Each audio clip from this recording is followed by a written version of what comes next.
ആദ്യമായിട്ട് ചേട്ടൻ എടുക്കുന്ന മൃതദേഹം ചങ്ങാതിയിലാണ്. അതെന്തായിരുന്നു ആ ഇൻസിഡന്റ്? അദ്ദേഹം നമ്മുടെ പുഴയിൽ പോയതാ, കുളിക്കാൻ പോയതാ. അപ്പോൾ അദ്ദേഹം 2-3 സുഹൃത്തുക്കളും കൂടി. അപ്പോൾ നല്ല ആളുള്ള പുഴയാണ് പെരിയാർ പുഴ. അപ്പോൾ അവിടെ കാല് തന്നെ ഇടയ്ക്കടവിൽ വെച്ച് അങ്ങനെ പോയിട്ട് ഒരാളും കൂടി ചാടി. അപ്പോൾ അദ്ദേഹത്തിനെ രക്ഷിക്കാൻ പറ്റി, ഇയാളെ കിട്ടിയില്ല. 3 ദിവസം കഴിഞ്ഞിട്ട് തിരയണ്ടായിരുന്നു, 3 ദിവസം അടുപ്പിച്ച് തിരയണ്ടായിരുന്നു. അപ്പോൾ അങ്ങനെ ഞങ്ങൾ ക്ലാസ്സിൽ വന്നപ്പോൾ 2 ദിവസം കഴിഞ്ഞ് ക്ലാസ്സിൽ വന്നപ്പോഴാണ് തിരയേണ്ടതെന്ന് പറയണം. അപ്പോൾ ഞങ്ങൾ കാണാൻ പോയി പഠിക്കുന്ന സമയത്ത്, സ്കൂളിൽ പഠിക്കണം, 10 പഠിക്കുമ്പോൾ. ഈ ആറങ്ങാക്കൂട്ടൊക്കെ കഴിഞ്ഞിട്ടൊരു 6-7 മാസമായിട്ടുള്ളൂ. അപ്പോൾ ആ കാലഘട്ടങ്ങളിൽ ചെന്ന് കാണാൻ പോയതാ. അപ്പോൾ അവിടെ ആശാമാരൊക്കെ തിരയണ്ടായിരുന്നു.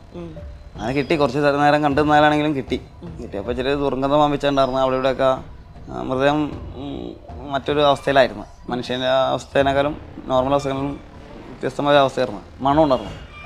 അപ്പം അങ്ങനെ ആരെങ്കിലും സഹായിക്കാൻ ഇറങ്ങാൻ പറ്റുമെന്ന് വെച്ചപ്പോൾ ആശാന്മാരെ വിളിച്ചതെല്ലാവരും. അപ്പോൾ എല്ലാവരും മാറിയിരുന്നു മണാൻ്റെ ഉള്ളിൽ. ഞാൻ വന്നതേന്ന് വെച്ച് ആരായാലും കുഴപ്പമില്ല, അവരുടെ ഭാഷയിൽ തെറി പറയേണ്ട പറയുള്ളൂ. ആരായാലും കുഴപ്പമില്ല, വന്ന് അങ്ങനെ പിടിച്ചിറങ്ങിയതാണ്. അങ്ങനെ പിടിച്ച് കാൽമ പിടിച്ച് തുടങ്ങിയതാണ്. ചിലപ്പോൾ ആ നിമിഷം തൊട്ടായിരിക്കും ഭയം മാറിയത്. അതൊന്നും ചിന്തിച്ചില്ല. ചിന്തകളാണ് ഭയം ഉണ്ടാക്കണം, ചിന്തിക്കാതിരുന്നാൽ ഭയമില്ല.